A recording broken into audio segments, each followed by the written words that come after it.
Okay, that's the thumbnail. So, if you guys want to learn how to trade options, purchase my ebook at worldly41.gumroad.com. And if you sign up with my Webull link located in the description below, Webull will give you 20 free fractional shares once you deposit $100 or more into your Webull account. So, all links will be in the description or in my bio. Anyways, so right now, on Friday, we finished with our SPY position being down 19.47%. And then drum roll, you already saw it, but basically right now the position is down 24.86%. So we are down almost 2 grand basically. So am I really worried? Not really, honestly, but only time will tell what will happen with this trade. So basically, I bought 4 more call options today because, what was it? Friday, I bought 6. And if we had 10, we bought 4 call options today. So basically, I've bought 4 more call options of SPY today. So basically, the game plan was I want to buy SPY when it's oversold. And then basically try to use the moving averages as entry points. So basically on Friday, once I saw that, okay, SPY broke below the 9-day moving average, I'm gonna wait. Oh, sorry, I almost choked. I'm basically gonna wait until SPY lands on the 20-day moving average, and then patiently wait and see if, okay, can SPY break that 20-day moving average and land exactly on the 50-day moving average. I bought more call options as soon as it landed on the 50-day moving average. Then today, basically on the 30-minute time chart, let me see if I can remember. So once I saw that SPY was reversing towards the upside, and I saw this candle right here exactly break the 9-day moving average, I bought 1 call option here, and then I bought 2 call options here as soon as it landed back on the 9-day moving average after getting rejected by the 20-day moving average. And then my last call option I bought was around here. I want to say I bought somewhere around $5.99. So I didn't buy it at the low of $5.96, but I did buy a $5.99 because I was like, okay, I don't think it's going down anymore. But it actually did go down more. So it did reach that low of $5.96. So pretty much $5.96 was the support level throughout the day for SPY in a way. And looking at SPY currently right now overnight hours, so it looks like right now SPY is above the 9-day moving average. If this same momentum that it's doing right now overnight, SPY could possibly see more momentum towards the upside if it can maintain itself above the 9-day moving average. And if we can see that 9-day moving average cross over the 20 and 50-day moving average, we could see an explosive day tomorrow for SPY and probably for the overall market, because overall right now the crypto market is crashing tremendously right now. Our Dogecoin position is down tremendously. I think I just checked it a moment ago and it was down maybe almost down 4 grand. So not really worried at the moment because it is a long-term trade. I'm not really worried of what will happen in the short term because it is a long-term trade. I'm not trying to get in, get out that trade really. I'm just I'm not really worried. So we'll see what happens, obviously. So but looking at Dogecoin on the 30-minute time chart, it looks like it's been having trouble breaking that 9 and 20-day moving average throughout the whole day pretty much. And so it looks like, yeah, it's just having trouble breaking that stubborn 9-day moving average. Unless we can break the 9-day moving average, then we can, when we can break the 9-day moving average, we can see more upside from Doge. But right now it's looking a little tricky for Dogecoin right now because it's having trouble breaking that stubborn moving 9-day moving average on the 30-minute time chart.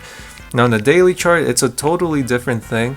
Currently the support level for Doge is around 0.20 on the weekly, and then you can see on the weekly chart, you can see that this candle right here on the weekly chart use the 50-day moving average as support, and it looks like right now this weekly candle is trying its best to use that 50-day moving average as support currently. So me personally, I feel like if Dogecoin can hold above that 50-day moving average, or use it as support and bounce off of it, maybe we could see Doge go up further soon. But it's a little too soon to say what will happen, but we will see what happens, because honestly it's just been doing like a staircase pattern, like downward. So it's like going up, down, up, down, up, down. So that is kind of like a bearish trend that is showing up on the chart,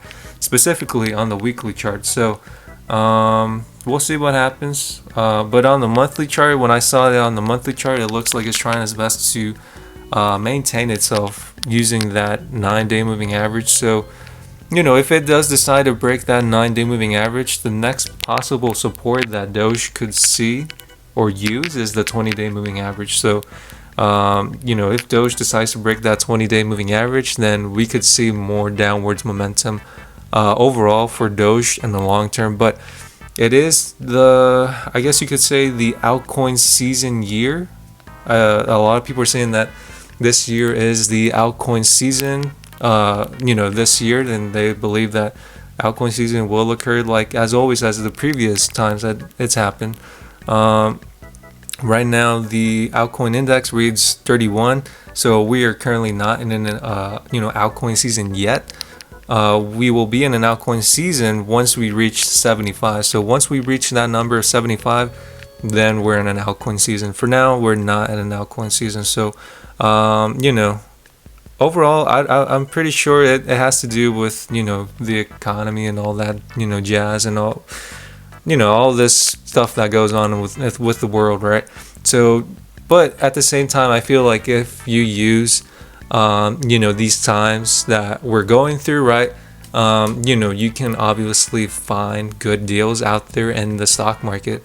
I feel like the best time to invest is when the market is down, because always, you're not always going to find deals when the market is just continuously going up.